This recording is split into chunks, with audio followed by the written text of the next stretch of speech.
자유당국의 부흥을 주옵소서. 주여, 자유당국의 부흥을 주옵소서. 우리 교회와 가정을 더 가운데 위대한 그리스도의 복이 임할 줄로 믿습니다. 아멘. 여성 인사합니다. 성도사님 안녕하십니까? 안녕하십니까? 네, 안녕하십니까? 안녕하십니까? 네, 감사합니다. 할렐루야. 예, 우리 은사부 찬양대의 찬양이 얼마나 힘있고 은혜 있는지 모르겠습니다. 예, 우리의 찬양이 그런 힘있고 은혜로운 찬양이 될 줄로 믿습니다. 예, 네, 감사합니다. 은사부에게 갑절의 은혜가 말 줄로 믿습니다. 네, 예, 고맙습니다. 지난 6월 8일입니다. 6월 8일에 한 초등학교에서 선생님이 과제를 내주었습니다. 그 과제물에 담긴 어린아이의 대답이 화제가 되고 있어서 여러분께 소개를 드리고 싶습니다. 여러분 보이십니까? 이게 과제물 숙제의 종이었습니다.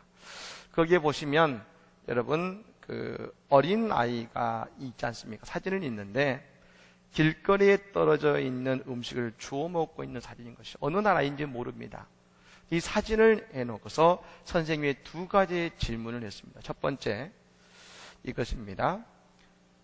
굽는 뭡니까? 그림 속의 장면을 설명하시오. 첫 번째입니다. 그러자 그 아이가 그 아래에 이렇게 썼습니다. 굶는 아이가 길 모퉁이에 쪼그리고 앉아서 배가 고파 바닥에 떨어진 빵가루를 주워 먹고 있다. 실제 그렇죠. 두 번째 물음입니다. 이 물음이 여러분 특이한 것이죠. 내 자신을 그림 속 아이와 비교해 봅시다. 난 얼마나 행복한 사람인지 이유를 들어서 설명해 보시오. 라겠습니다. 그러니까 지금 이 굶어서 길거리 길모퉁이에서 땅에 떨어진 빵 쪼가리를 주워 먹고 있는 아이와 나를 비교해서 내가 얼마나 행복한 아이인지 여러분 이유를 쓰라는 것입니다. 그때 이 어린아이가 그 아래 이렇게 자신의 의견을 썼습니다. 남의 아픔을 보고 내가 얼마나 행복한지 아는 것은 별로 좋지 않다고 생각한다. 같이 아픔을 해결해 주려고 같이 주려 하고 같이 잘 먹고 잘 살아야 될 것이다. 참 여러분 멋지지 않습니까? 같이 아픔을 해결해 주려 하고 같이 잘 먹고 잘 살아야 될 것이다. 여러분 이것은 그 아이의 이 사진에 있는 아이의 아픔을 볼 수 있는 눈이 있을 때 여러분 이런 답을 쓸 수 있지 않겠습니까?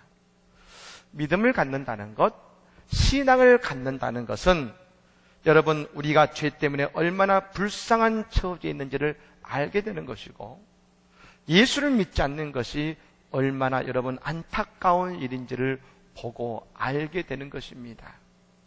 여러분 그래서 우리는 전도하고 선교하게 되어 있는 것 아니겠습니까? 오늘 본문에 나옵니다만 성령님이 임하시면 권능을 받는다고 했습니다. 여러분 그 권능이 무엇을 말할까요? 저는 무엇보다도 하나님의 마음을 갖게 되는 것이라고 믿습니다. 우리의 연약함을 아시는 그 하나님의 마음을 갖게 될 때 우리는 복음을 전하게 될 줄로 믿습니다. 오늘 이 시간 말씀을 통해 우리의 마음이 열리고 국률의 마음이 열리는 그런 복된 마음이 되기를 간절히 축복합니다. 아멘. 오늘 이제 여러분 세계 전도 여행에 대한 말씀을 보겠습니다. 오늘부터 시작해서 바울 사도가 3차에 걸친 전도 여행을 하게 되는 것인데 여러분 오늘은 먼저 파송한 부분을 먼저 보도록 하겠습니다. 여러분 사도행전은 총 28장으로 되어 있습니다. 28장으로 되어 있습니다. 그런데 28장으로 되어 있는 그 내용 중에 사도행전 28장을 여러분 문장으로 한 절의 말씀을 한다면 사도행전 1장 8절의 말씀을 줄 수 있는 것이죠. 여러분 우리 한번 같이 읽겠습니다. 시작. 오직 성령인 너희에게 임하시면 너희가 권능을 받고 예루살렘과 온 유대와 사마리아 땅끝까지 이르러 내 증인이 되리라 하시니라. 아멘. 믿으십니까? 이것이 여러분 사도행전 28장을 여러분 응축시켜 놨을 때에 나올 수 있는 하나의 구절이 바로 1장 8절인 것이죠. 그리고 여러분 28장 속에는 그 말씀이 설명되어 있는데 여러분 1장부터 7장까지는 어디입니까? 주님의 복음을 가지고 복음이 전파되는데 어디냐면 예루살렘에 그 복음이 전파되고 선포되는 말씀이 나오는 것이고, 8장부터 12장까지는 예루살렘과 온 유대와 그리고 사마리아에 이르기까지 복음이 증거되는 이야기가 나오는 것이죠. 그리고 이제 오늘부터 시작해서 이제 끝에 있는 28장까지는 뭡니까? 땅끝까지 이르러 복음이 증거되는 말씀이 나오고, 여러분 28장인데 29장은 뭐겠습니까? 이것은 우리는 말합니다. 신사도행전. 즉 여러분 이것은 안성 제일장로교가 써야 되는 선교 역사인 것을 믿으시기를 바랍니다. 이건 우리 안성 제일장로교가 써야 되는 선교의 역사인 것이죠. 그래서 여러분 사도행전 28장에서는 예루살렘과 온 유대와 사마리아 땅끝까지 이르러 복음이 증거되는 말씀이 이게 기록되어 있는 것입니다. 그 가운데 여러분 이제 오늘 우리가 나오는 이 사도행전 13장 말씀 1절부터 5절까지의 말씀은 어떤 말씀이냐면, 여러분 최초의 선교사가 파송되는 말씀이라는 것입니다. 최초의 선교사 어디 있습니까? 여러분 안디옥 교회라는 교회에서 최초의 선교사인 바나바와 그리고 바울을 파송하는 말씀이 오늘 본문의 말씀인 것이죠. 그리고 여러분 이제 이후에 안디옥 교회는 3번에 걸쳐서 세계 전도 여행의 후원 교회가 된 것입니다. 여러분 우리 교회가 영적인 안디옥 교회가 될 줄로 믿습니다. 그렇다면 여러분 저는 궁금하지 않으십니까? 왜 우리가 알다시피 예루살렘 교회가 있습니다. 사실은 여기에는 12사도가 있고 수많은 집사들도 있고, 그런데 왜 하나님은 예루살렘 교회가 아니라 안디옥 교회를 택해서 선교의 사명을 감당하게 하셨을까? 지난번에 말씀드렸습니다만 하나님은 12장까지는 예루살렘 교회에 하나님의 여러분 그 촛불을, 이 촛불을 놓았다면 그 하나님의 그 촛불을 어디로 옮기셨습니까? 안디옥 교회로 옮기셔서 이제 안디옥 교회를 위해 하나님의 역사를 드러내고 계신다는 것입니다. 그렇다면 왜 하나님은 특별히 안디옥 교회를 택하셔서 이 위대한 선교의 사명을 감당하게 하셨을까? 여러분 오늘 본문 속에 그 중요한 비밀이 나온 것이죠.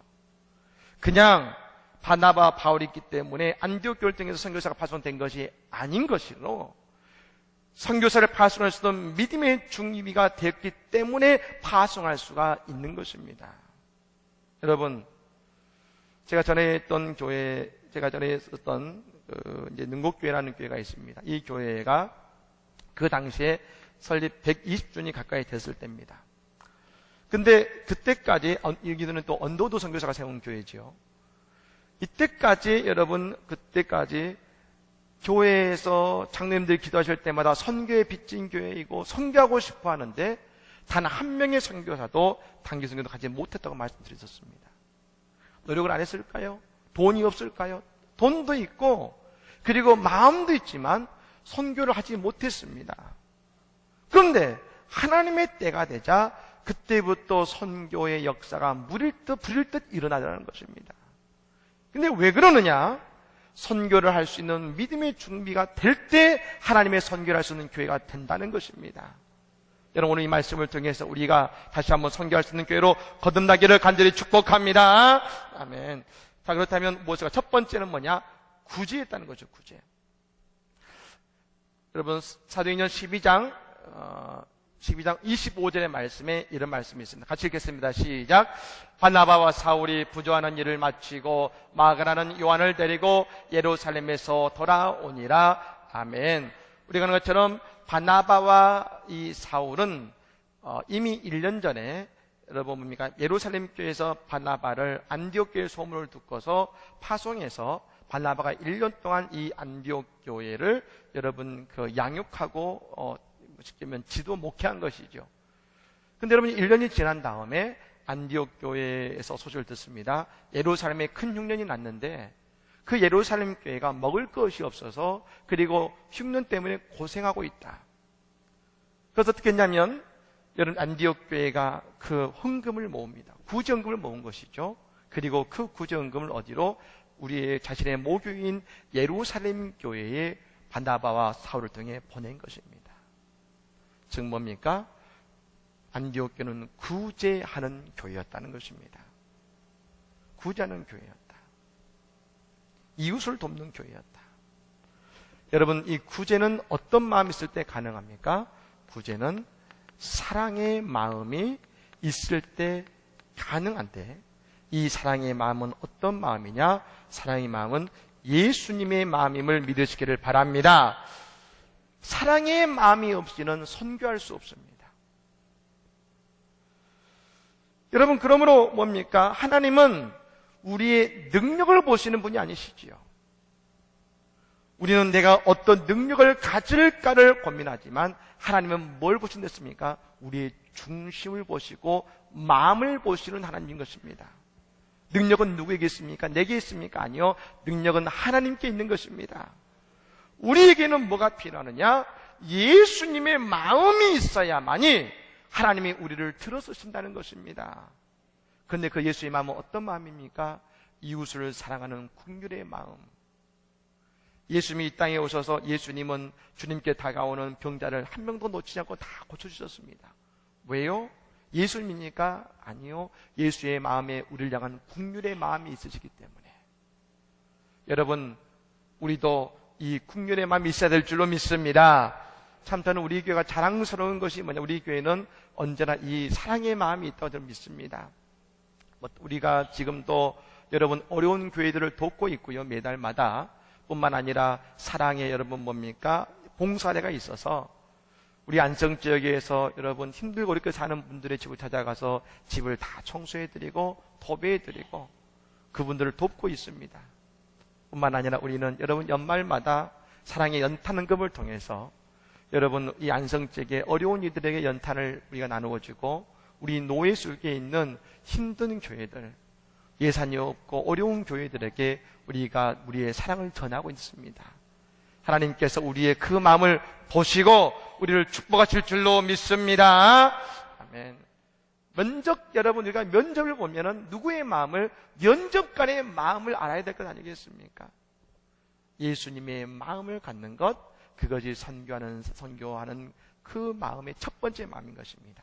두 번째 교육인 것이 1절 말씀을 읽겠습니다. 1절 말씀 읽습니다. 시작. 안디옥 교회의 선지자들과 교사들이 있으니 곧 바나바와 니게를 아는 시몬과 구레네 사람 루기오와 분봉왕 헤롯의 젖동생 마나엔과 및 사울이라. 아멘. 안디옥 교회는 여러분 바나바와 사울이 와서 1년 동안 어떤 일을 했느냐? 누구를 썼습니까? 선지자와 교사, 즉 그들 포함해서 총 5명의 지도자와 가르치는 사람이 있었다는 것이죠. 즉 뭡니까? 교육, 사람을 가르치고 키우는 교회였다는 것입니다. 그런데 여기서 중요한 것은 이 무엇을 가르쳤겠습니까? 당연히 복음을 가르친 것이죠. 말씀드렸습니다만 선교에서 제일 중요한 것은 복음이 있느냐는 것이죠. 복음이 있느냐. 제가 오늘 그 책을 읽는 가운데 유기선 목사님, 선한 목자 계신 유기선 목사님의 책을 읽는데 유기선 목사님이 군목으로 가셨답니다. 군목으로 가셔서 그 군대 연대장님이 집사님이셨는데 목사님께 부탁한 것이죠. 목사님, 저녁 시간마다 여러분 각 그 부대를 돌아다니면서 장병들에게 좋은 말씀을 좀 해주십시오. 라고 부탁한 것이죠. 그래서 목사님이 가셔서 그 부대원들에게 여러분 하나님의 말씀을 증거하기 시작했는데 그때 여러분 답답함을 느꼈다는 것이죠. 뭐가 답답했느냐? 거기 있는 장병 중에서 예수 믿는 사람이 얼마나 있겠습니까? 더욱이 여러분 하루 종일 힘들게 훈련하고 밤에 좀 쉬고 싶은데 목사님이 와가지고 앉혀놓고 설교하니까 여러분 얼마나 힘들겠습니까? 잠오고 힘들고 듣기 싫지요. 그런데 괴로운 것은 뭐냐면 그 병사들의 무관심이 아니라 목사님 자신이었다는 것입니다. 뭐였느냐? 내가 말씀을 전하는데 무엇을 전할 것인지 전할 중심이 없었다는 것입니다. 뭘 전할 것이냐? 내가 정말로 여러분 기쁨으로 전할 수 있는 그 복음이 내게 있는가? 그게 없었다는 것이죠. 그때 깨달은 것입니다. 문제는 장병들에게 있는 것이 아니라 내게 있는구나. 그때 이 목사님께서 스스로 여러분 마음의 큰 여러분 감동과 변화가 오셔서 그때부터 뭘 전하기 시작하냐면 복음을 전하기 시작하는데, 신기한 것은 예수의 복음을 그가 담대히 전하기 시작하자 그 여러분 부대원들이 끝나고서 기도합시다 할 때에 모두 다 목사님을 향해서 무릎을 꿇고 기도하기 시작했다는 것입니다. 그렇습니다. 뭘 가르칩니까? 복음을 통해서 그 교회가 복음으로 우뚝 서는 교회가 될 때 그 교회는 여러분 성격이 된 것을 믿으시기를 바랍니다. 여러분 그렇습니다. 우리가 말씀을 배워야 하나님의 일을 할 수 있는 것입니다. 말씀을 배워야. 세 번째로 예배와 기도하는 교회였다. 2절 말씀을 봅니다. 2절 말씀 읽습니다. 시작. 주를 섬겨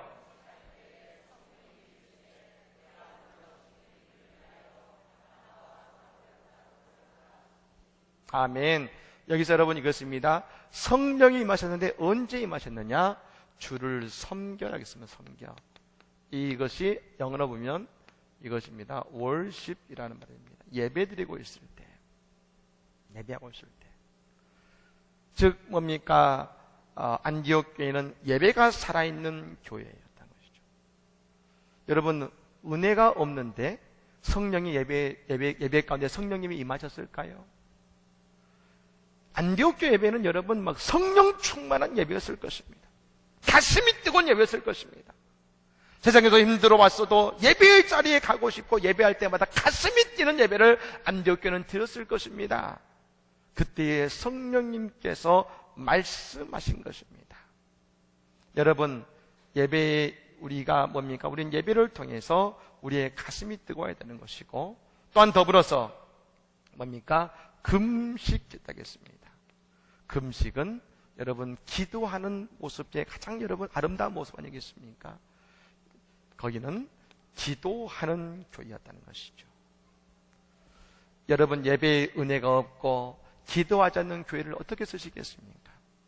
하나님이 쓰시는 교회는 예배하는 교회고 그리고 기도하는 교회를 쓰시는 것입니다. 예전에 제가 성함을 잊어버렸습니다만 어느 시카고 지역에 교회가 있었습니다. 여러분 거기는 이제 겨울이 되면 눈이 많이 옵니다. 그래서 눈이 너무 많이 오면 교회에서 예배를 쉽니다.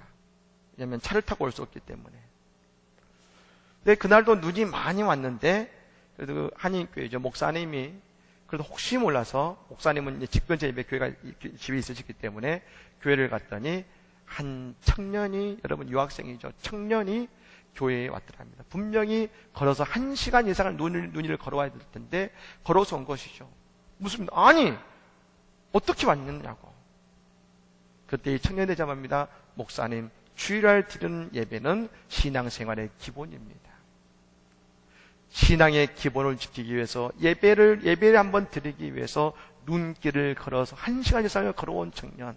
여러분 그 청년이 여러분 나중에 한국에 들어와서 대학의 총장님이 되시고 귀하게 쓰임받은 것을 믿으시기를 바랍니다. 예배와 기도가 살아있는 것이죠.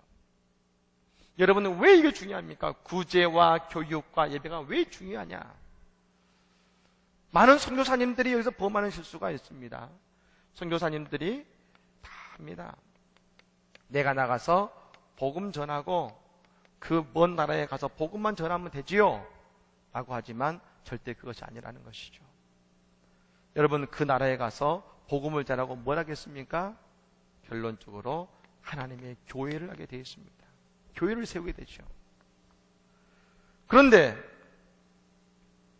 구제하는 예수님의 마음, 가르치는 복음에 대한 가르침, 예배와 기도에 대한 준비가 없이 교회를 세웠을 때 여러분 그 교회가 여러분 하나님의 역사를 하겠습니까?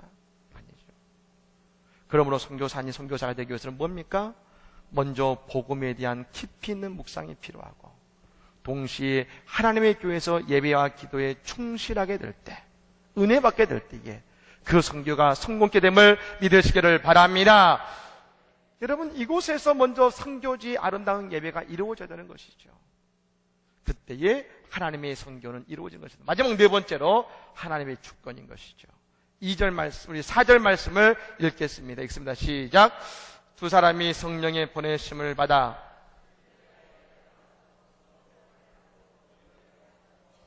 아멘. 두 사람이 뭐라겠습니까? 성령의 보내심을 받았다. 하영정 목사님은 선교를 이렇게 말씀하셨습니다. 선교는 하나님의 일이고 하나님의 관심이고 그리고 뭡니까? 하나님의 목적이다라고 이야기하고 있습니다. 하나님의 일이고 관심이고 목적이다. 여러분 2절에 보면 이런 말씀이 있습니다. 성령이 이르시되 내가 불러 시키는 일을 위하여 바나바와 바울을 따로 세우라. 뭐라겠습니까? 이 일을 위해서 하나님은 콜링, 부르신 것이죠. 즉 선교는 하나님이 하시는 것입니다. 하나님의 주권에 있는 것입니다. 그러므로 하나님의 교회는 하나님의 말씀에 순종하는 교회가 될 때, 그것이 여러분 생각해 보십시오. 바나바와 바울을 보내야 됩니다. 안디옥 교회 이제부터 1년밖에 되지 않았습니다. 그리고 그 안디옥 교회를 부흥시키고 안정시키는 결정적 역할을 바나바와 바울이 했습니다. 근데 하나님은 누구를 보내라느냐? 5명 중에 나머지 3명, 교사와 여러분 예언자로 생겨진 3명이 아니라 지금 그 교회를 부흥시키고 안정을 시키는 그 2명의 바울과 바나바를 보내라고 했을 때 여러분 교회는 어떻겠습니까? 성령의 부르심에 순종했다는 것입니다. 뭡니까? 하나님의 주권을 인정하는 교회가 될 때 하나님의 선교의 역사가 이루어졌다는 것입니다. 사랑하는 여러분, 우리의 인생도 마찬가지입니다. 우리가 하나님께 쓰임받을 수 있는 것은 다른 것이 아니라 우리의 마음에 예수의 마음이 있고 내가 오늘 예수의 말씀으로 내 자신을 훈련한다라고 매일마다 드리는 예배와 기도의 감격과 기쁨이 내게 있을 때, 그리고 하나님의 말씀에 순종하며 나아갈 때 하나님은 내 인생을 위대하게 쓰시며 나를 들어 쓰시는 것입니다. 사랑하는 여러분, 우리는 안디옥교회처럼 하나님께 귀하게 쓰임받는 인생이 되기를 바랍니다. 특별히 하나님 누구나 사는 것과 똑같은 성도가 아니라 특별한 그 성도가 되는 성도가 되기를 간절히 축복합니다. 이때에 많은 교회가 있었겠지만 안디옥교회는 특별한 그 한 교회가 된 것처럼 우리가 이렇게 믿음의 훈련과 준비가 될 때에 우리 교회는 안성의 많은 교회, 한국의 많은 교회 가운데 주님이 사용하시는 특별한 그 교회가 되는 것입니다. 여러분, 이 놀라운 역사를 감당하는 복된 역사가 우리 교회와 우리 모든 성도들의 인생까지 있기를 간절히 축복합니다.